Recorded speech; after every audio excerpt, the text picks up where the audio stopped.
시청자 여러분 안녕하십니까? 한승훈입니다.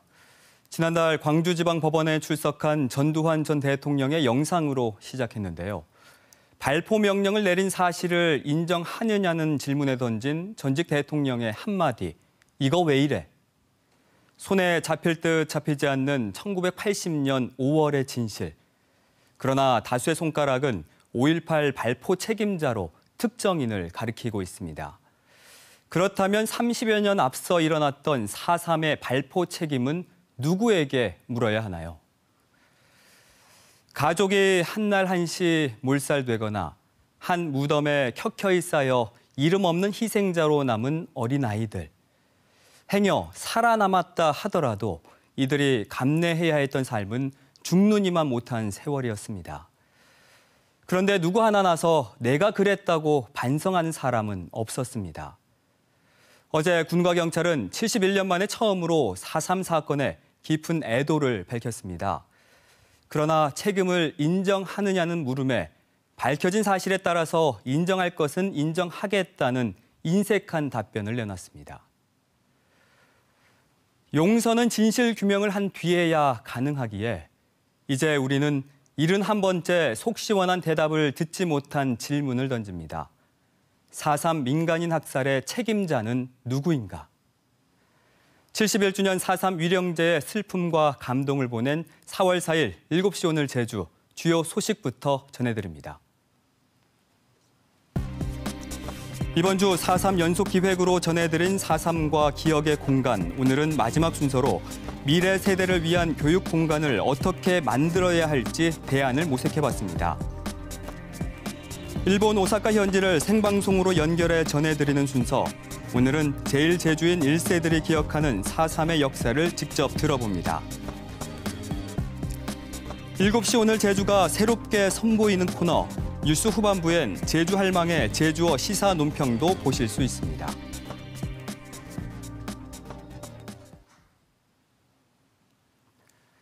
(4.3) 대한 미국 책임론을 오늘도 조명해 봅니다. 제주 4.3은 발발 초기 평화적으로 해결할 수 있는 기회를 살리지 못해 큰 아쉬움을 남기는데요. 그 배경에는 미 군정이 있다는 지적이 나옵니다. 오늘 첫 뉴스 강정훈 기자입니다. 이 사진 속의 한 군인, 4.3 초기 당시 김익렬 경비대 구연대장입니다. 4.3 사건이 발생한 지 20여일 후에 무장대 총책과 전투 중지에 합의한 장본인이기도 한데요. 어떻게 이런 일이 가능했을까요? 전투 중지 합의 열흘 전 미국 딘 군정장관의 지시에 눈에 띄는 대목이 있습니다. 대규모 공격에 임하기 전 소유 집단 지도자와 접촉해 그들에게 항복할 기회를 주는데 모든 노력을 다하라. 김익렬 연대장은 무장대 총책 김달삼과 72시간 내 전투 중지, 무장 해제와 하산이 이루어지면 책임을 묻지 않는다는 내용 등을 골자로 평화 협상을 성사시킵니다. 하지만 합의 사흘 만에 오라리 방화 사건으로 협상은 결렬됩니다. 4.3 사건 진상 보고서는 당시 상황을 촬영한 미군의 영상이 무장대가 방화한 것처럼 편집됐다며 이미 미군의 강경책이 결정됐다는 걸 보여준다고 밝힙니다. 실제 평화협상 하루 전 주한 미군 사령관 지시사항엔 무장대와의 협상을 유도하는 내용은 없습니다. 전투중지 합의 이튿날 미군 정보 문서에도 평화협상 내용 없이 제주도 주둔 병력만으로도 상황을 진정시키는 데 충분하다.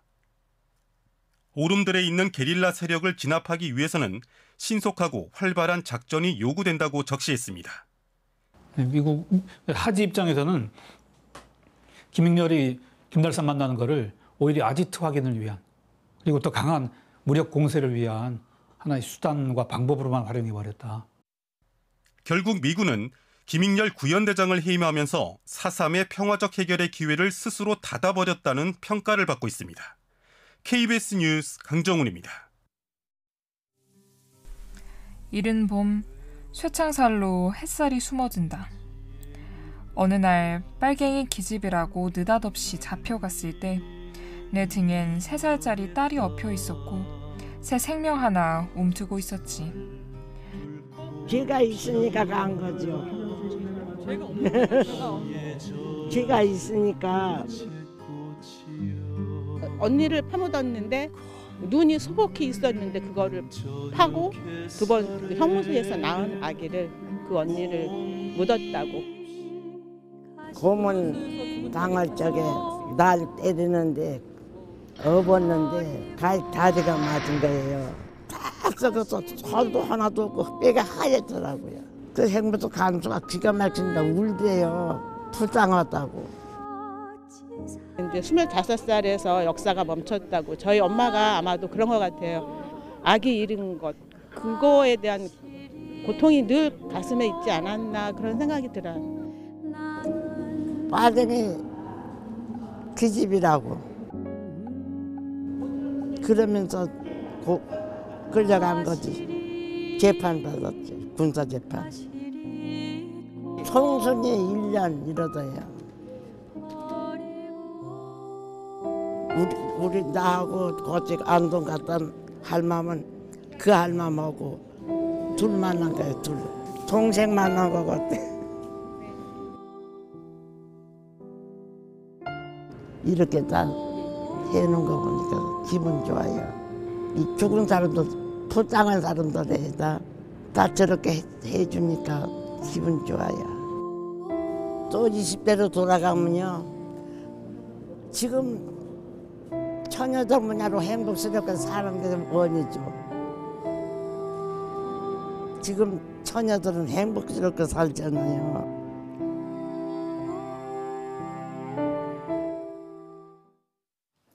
4.3 당시 불법 군사재판으로 억울한 옥고를 치러야 했던 생존 수영인 송순이 할머니의 어제 하루 영상을 보셨는데요. 지난달 4.3 희생자로 인정받고 고향을 떠난 지 70년 만에 처음으로 추념식에 참석해 그 의미를 더했습니다.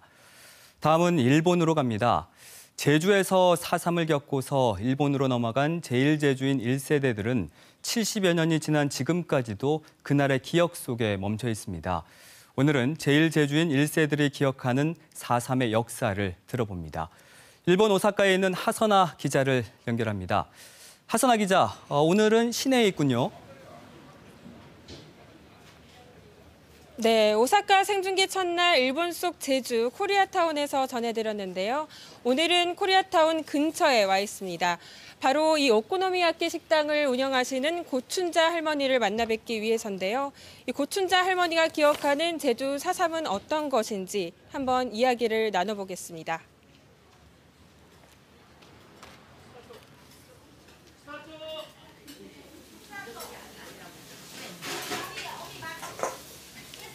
안녕하세요. 안녕하세요. 네, 반갑습니다, 할머니. 네, 올해로 할머니의 연세가 78살 정도 되신 걸로 알아요. 78이에요. 그러면은 4.3 당시에 7살, 8살 정도 되신 건데 8살이에요. 당시 고향 제주에 대한 기억 나세요? 네, 나요. 지금 네. 어떻게 기억하고 계세요? 네, 고향에서는 우리 외삼촌 20대 외삼촌 둘이 한라산에 올라가서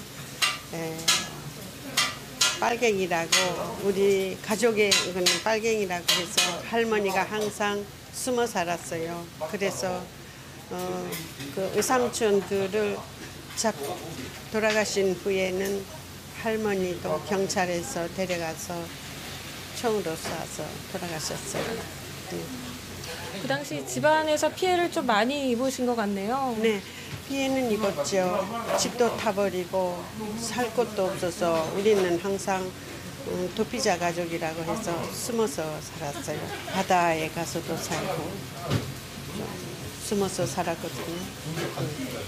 그리고 집안에서 그렇게 피해를 많이 입으시고 그 이후의 삶이 많이 힘드셨을 것 같은데 어떠셨어요? 그 이후의 삶이? 네, 그래서 한 4.3 사건이 1948년에 일어나갖고 한 1, 2년은 계속되다가 6.25가 일어난 후에는 조금 그 4.3 사건에 대해서는 조금 조용해졌어요. 그렇지만 생활은 정말 어려운 생활이었어요. 그 지난해 70주년 때 비로소 오사카에 위령비가 세워졌잖아요. 네, 기분이 좀 어떠세요? 네, 정말 위령제를 여기 오사카에 세워줘서 제주도에 못 갈 때는 오사카에 찾아가서 정말 좋구나 하고 고맙고 감사해요. 네, 일용제 비석을 세워줘서 감사해요. 끝으로 한국에서는 이제 희생자들에 대한 배상이나 보상 얘기도 나오고 있어요. 4.3 유족으로서 마지막으로 바라시는 점 없으실까요? 네, 그것은 작년 70년 때 이제 문재인 대통령이 제주 평화공원에 오셨거든요. 그때에 이제 4.3 사건에 돌아가신 분들을 위해서 사과하고 또 희생자 가족에게도 사과한다고 그 보상도 없지 않아 있을 걸로 얘기가 여러 번 반복해서 나왔어요. 하지만 저는 그 말씀을 들으면서 그 말씀이 실천되면은 좋겠다. 하지만 실천이 그렇게 될까 하고 좀 그런 생각이 들었어요. 하지만 실천되기를 바라고 있어요. 네, 보상에 대해서. 네. 네, 늦지 않게 할머니의 그 바람이 꼭 이뤄지길 바라겠습니다. 네. 오늘 출연해 주셔서 감사합니다. 네, 감사합니다. 고맙습니다. 네, 하선아 기자 인터뷰 잘 들었습니다. 오늘이 그 오사카를 연결하는 마지막 날인데 느낀 점이 또 참 많았을 것 같아요. 네, 지난 1998년 천위령제 개최 이후 유족회 결성과 희생자 신고 접수, 또 지난해 위령비 건립까지 이곳 일본 오사카에서도 4.3에 대한 장벽이 어느 정도 허물어지고는 있지만 아직도 갈 길은 멉니다. 일본 전체에서 희생자 수는 75명뿐이고요. 또 유족은 870여 명에 불과합니다. 한반도의 분단 현실, 또 제1제주인 사회에 잠재된 이 국적과 정체성 문제가 복잡하게 얽혀 있고 또 우리 사회가 관심을 기울이지 않은 탓도 클 겁니다. 71주년인 올해 4.3의 완전한 해결에 있어서 제1제주인을 잊어서는 안 될 것 같습니다. 저는 이제 제주로 돌아가서 더 자세한 소식 전해드리도록 하겠습니다. 지금까지 7시 오늘 제주 현장 일본 오사카에서 나흘 동안 전해드렸습니다.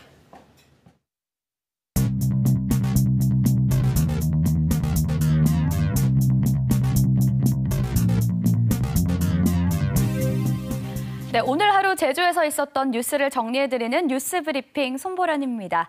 제주 도민이라면 꼭 알아야 할 오늘 제주의 시사용어 버스 준공영제에 대해서 살펴볼까요? 일반적으로 버스 회사 운영 방식은 지방자치단체에서 직접 운영하는 공영제와 민간업체에서 자율적으로 노선을 계획하고 지자체에서는 최소한의 규제만 하는 민영제로 나뉩니다. 제주도는 2년 전 준공영제 방식을 택했는데요.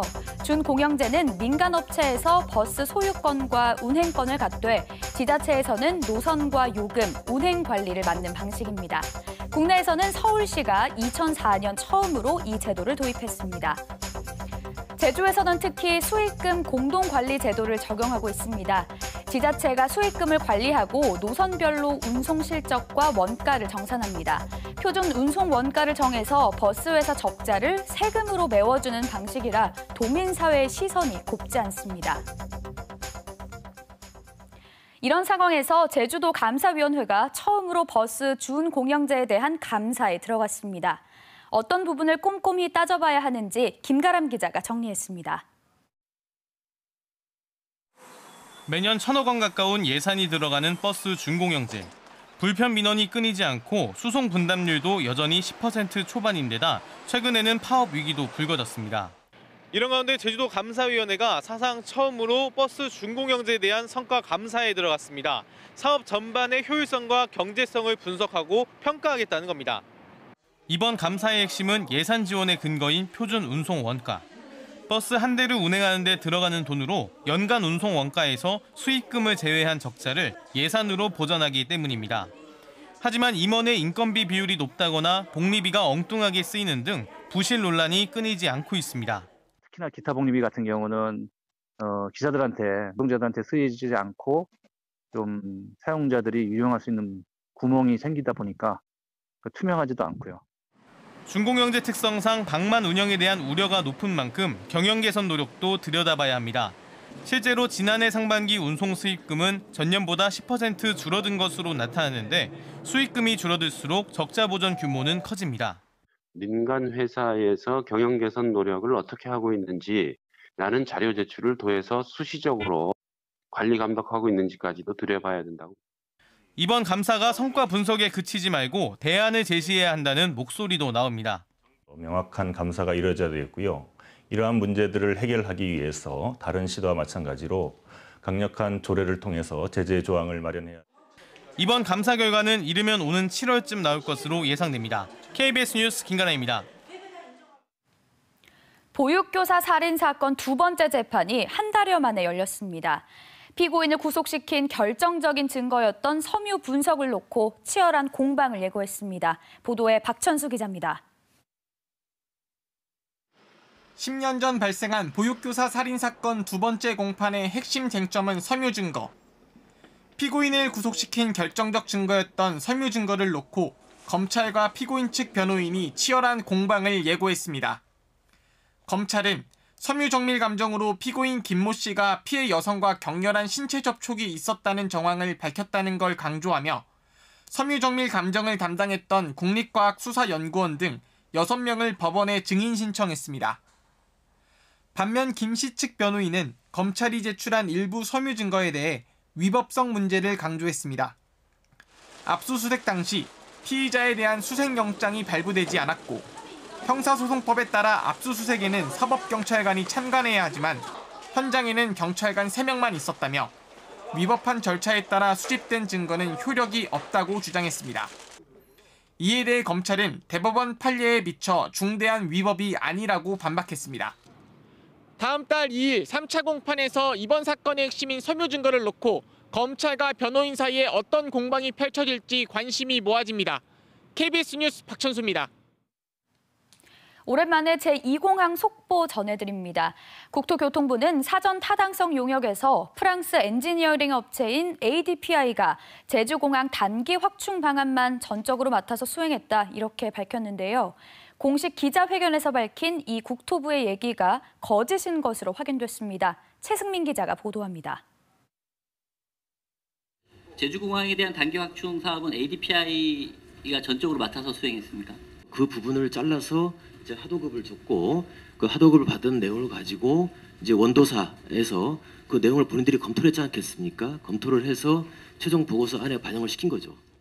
제주공항 단기 인프라 확충 방안을 ADPI가 전적으로 맡았다는 얘긴데 사전 타당성 용역지는 용역 최종 보고서에서 국토부 주관의 인프라 확충 협의체를 통해 마련했다고 밝히고 있어서 거짓말 논란이 불거졌습니다. KBS가 입수한 제주공항 단기 인프라 확충 사업 관련 한국공항공사 자료입니다. 사업 추진 배경에 제주공항 인프라 확충 협의체 활동을 통해 마련됐다고 설명하고 있습니다. 사업은 2015년부터 2년여 동안 모두 600억 원을 투자해 고속 탈출 유도로 3개와 항공기 대기구역 2곳을 신설하고 주기장을 확장하는 내용으로 사전 타당성 용역 보고서 내용과 거의 같습니다. 문제는 사업 기간. 2015년 8월에 이미 실시 설계 용역을 시작했다고 나와 있습니다. ADPI 용역 기간이 2015년 11월까지니 물리적으로도 ADPI의 용역 결과를 설계에 반영할 수 없는 상황입니다. 사실상 국토부가 거짓말을 했다는 것이 확인된 건데 KBS의 취재에 대해 국토부는 아무런 답변도 하지 않고 있습니다. 한국공항공사는 에어사이드 단기 확충 사업은 지난 2017년 말에 완공했는데 2015년 당시 어떤 내용으로 사업이 시작됐는지는 알 수 없다고 밝혔습니다. KBS 뉴스 최승민입니다. 제주공항 확장 공사 중에 발생한 먼지가 공항 도착장 내부로 유입돼 이용객들이 불편을 겪고 있습니다. 제주공항 1층 도착 대합실에서 영업 중인 편의점과 카페 직원, 이용객들은 공사 중에 발생한 먼지가 1번 게이트를 통해 안으로 들어오고 있다며 불편을 호소했습니다.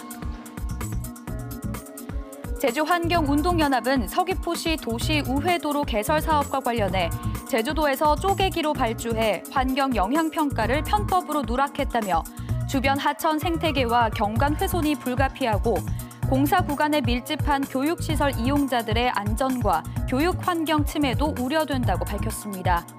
또 도심지 한복판을 가로지르는 사업이라 우회도로의 역할에도 부합하지 않고 이미 중산간 도로가 우회도로 기능을 하고 있다며 도로 개설이 불가피하다면 환경 영향평가를 해야 한다고 주장했습니다. 사단법인 제주 올레는 성명을 내고 제주 올레 10코스에 추진 중인 송악산 뉴 오션타운 사업 허가를 반대한다고 밝혔습니다. 제주 올레는 송악산을 지나는 올레 10코스에 대해 해마다 올레꾼 수만 명이 걷는 곳으로 해양 절경은 물론 일제강점기와 4.3의 역사를 함께 만날 수 있는 코스라고 강조하고 앞으로 적극적으로 반대 운동에 나서겠다고 강조했습니다. 축산분뇨 무단 배출과 관련해 자치경찰이 봐주기 수사를 했다는 의혹이 제기돼 경찰이 내사에 착수했습니다. 서귀포 경찰서는 최근 자치경찰단 간부 1명을 참고인 신분으로 불러 조사했다고 밝혔습니다. 해당 간부는 2017년 여름 축산분뇨를 무단 배출한 업체들을 조사하는 과정에서 부당한 영향력을 행사했다는 의혹을 받고 있는 가운데 경찰은 대가성 여부 등에 대해서도 수사를 확대할 방침입니다. 지난해 하수 역류로 논란을 빚은 제주 신화월드에서 이번엔 누수가 발생해 입점 면세점이 피해를 입었습니다.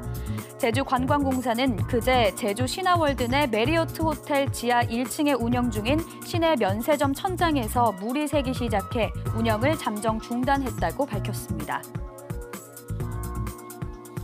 국회 행정안전위원회 법안 심사 소위는 제주특별법 관련 개정안 6건을 심의 의결했습니다.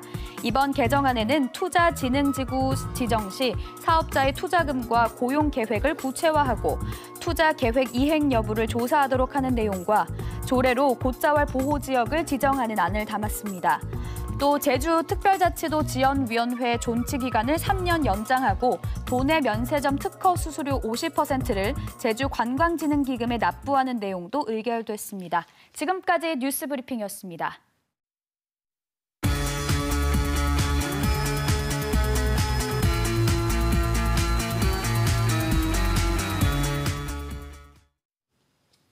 오늘 주요 뉴스 보셨는데요. 4.3 기획 뉴스로 이어갑니다.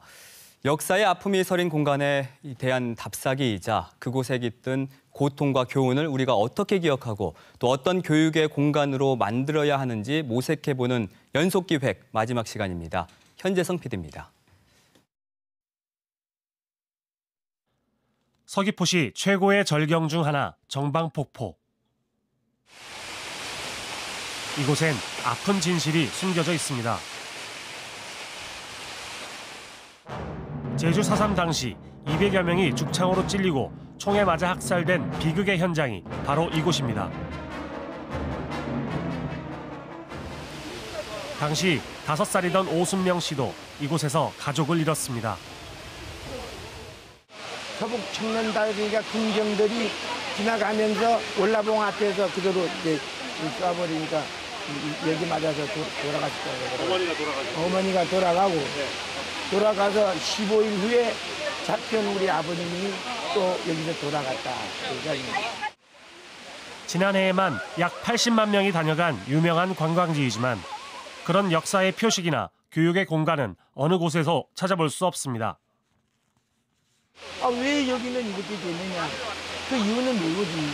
어쨌든 나 생각에는 어떤 행정적으로 어떻게 무관심했던가.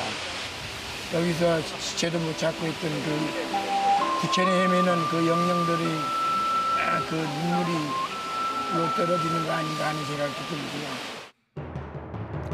들고요. 5.18 민주화 운동의 성지, 옛 전남도청 앞. 당시 뜨거웠던 현장의 기록은 어떻게 전해지고 있을까? 전남도청에서 걸어서 5분 거리에서 답을 찾을 수 있었습니다. 바로 5.18 민주화 운동 기록관입니다. 당시 신문사 취재 기자였던 나이갑 관장은 금남로를 어제처럼 떠올립니다. 전남도청 앞 광장하고 금남로 일대 이것은 5.18 당시에서 최고의 격전지였습니다. 그 역사의 현장이 내려다 보이는 곳, 그곳이 바로 교육의 장이었습니다. 5.18 당시에 생산되었던 각종 호소문, 성명서, 그리고 시민들의 일기, 그다음에 취재 기자들의 취재 수첩 이런 것들을 소장을 하고 있는데 치열한 자료 수집의 노력과 교육의 열정은 드디어 결실을 맺었습니다. 국내적으로 많은 관심을 갖고 우리 5.18 기록관이 5.18에 관련된 거의 모든 자료, 군기록까지 다 갖고 있기 때문에 우리 쪽에 자료들을 요청을 하고 제주 4.3의 교육도 변화의 전기가 필요하다는 의견이 나옵니다. 뭘 기억하게 만들 거냐 아니면 무엇을 기억할 것이냐 이런 건데 인권의 가치 혹은 평화의 가치, 통일의 가치 그런 가치들을 이제 후세대들하고 나눌 수 있는 그런 활동들 그런 공간들이 저는 좀 필요하다고 봅니다. 앞서 예고해드린 대로 7시 오늘 제주가 특별하게 준비해 첫 선을 보이는 코너입니다. 돌놀이 할망이 고람수다인데요. 돌놀이란 KBS 제주방송 총국이 위치한 바로 이곳 제주시 도남동의 옛 이름이죠. 도민들과 시청자들이 속 시원하게 하고 싶은 말을 돌놀이 할망이라는 이 특별한 존재를 통해서 한바탕 시원하게 풀어내 보겠습니다. 돌놀이 할망은 오늘 무슨 얘기를 하고 싶었을까요? 함께 보시죠.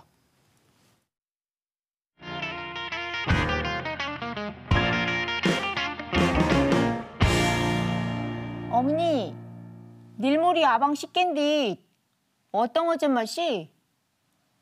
속좀 허라기 속좀. 식게는 무슨 식게고? 정치까리 하시 말 허지도 말라. 4.3 정말로 아픈 말이우다. 혼때는 시어먹 머랭 골아주는 사람도 어생게만은 이젠 입 밖으로 내엉 진실을 파헤치고 전 국민이 보는 앞에서 대통령의 사과도 받고 잘도 다행인 게 맞음. 경어주만 아직도 갈 길이 먼 거담수다. 4.3 특별법은 아직도 국회에 계류 중이란 하는디 국민들이 모은다가 알아서 되지 않을쿠가. 이념이 멋산디 그 시대를 살았던 제주 어르신들은 호나둘 세상을 떠나고 커가는 우리 후대들신디 다시는 이 땅에 일어나서는 안 될 진실을 골아주는 것도 이 시대를 살아가는 우리 어른들의 의무인 거담수다.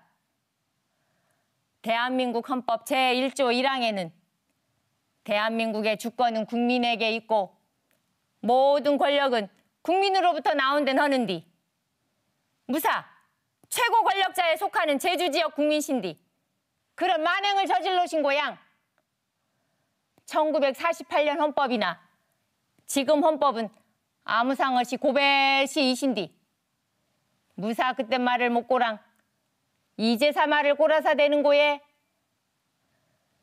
지금까지 돌놀이 할망이었수다.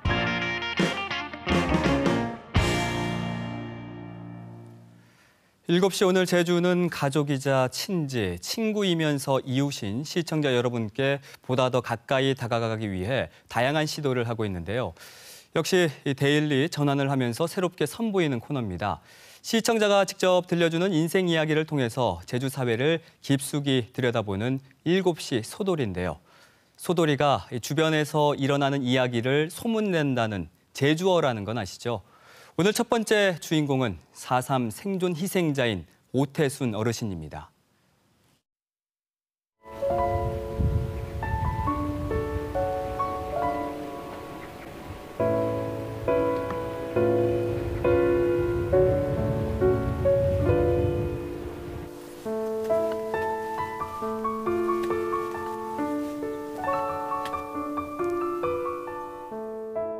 봄만 되면 4.3 사건 때 해난가 기억이 나 참.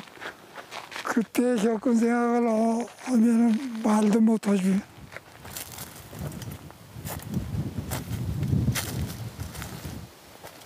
이거 우리 17살 적에 면민 다 동원하고 연 각불하게 되면 이 성땀을 싼 복도 못 들어오게 한 거라.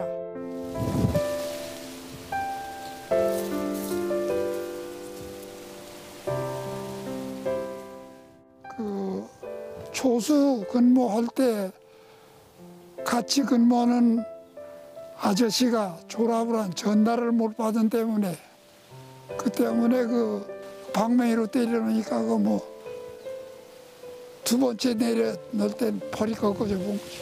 어린이 때고 해놓으니까 매 맞는 걸 보니 좀 무섭기가.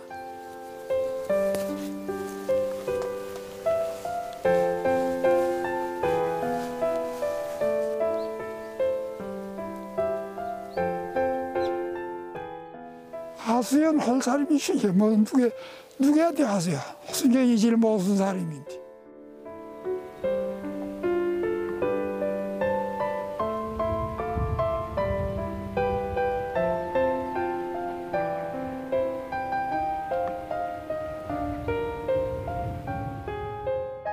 글쎄 나도 뭐 우리도 모를 노릇이고 사다리에 게 좀 양쪽에서 투정한 거 아닌가 그냥 그런 정도뿐하는 거지 우리가 잘 알 수가 없죠.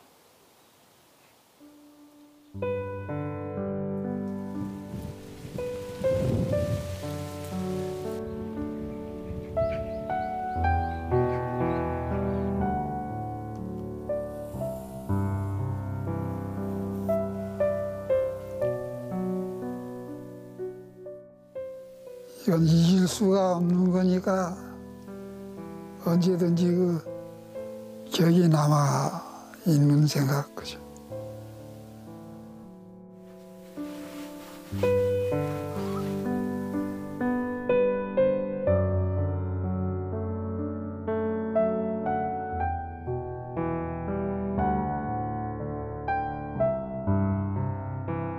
그런 시절도 있었나 해서 이 아이들이 그 정말인가 거짓말인가 그 좀 정말로 생각을 안 할까 보단 그게 걱정이에요.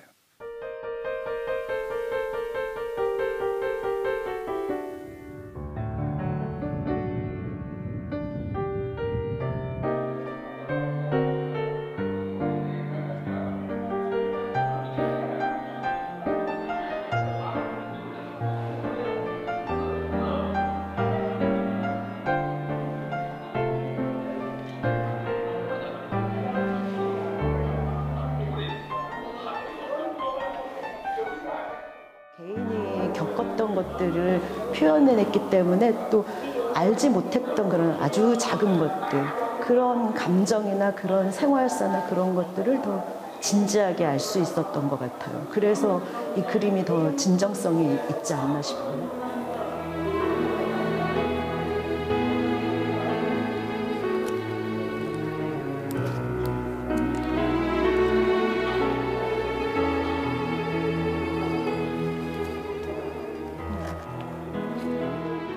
이분들이 살아오면서 느꼈을 고통과 그런 것들을 또 기록해야 될 필요도 있고 그게 더 생생하게 더 그 역사적인 가치가 있지 않을까 그런 생각이 들기도 하고 그 그림을 그리면서 설명을 해주잖아요. 그러면서 그 자기 응어리를 뱉어주시는 거예요. 그러니까 그 효과가 되게 긍정적이라고 생각이 들어요.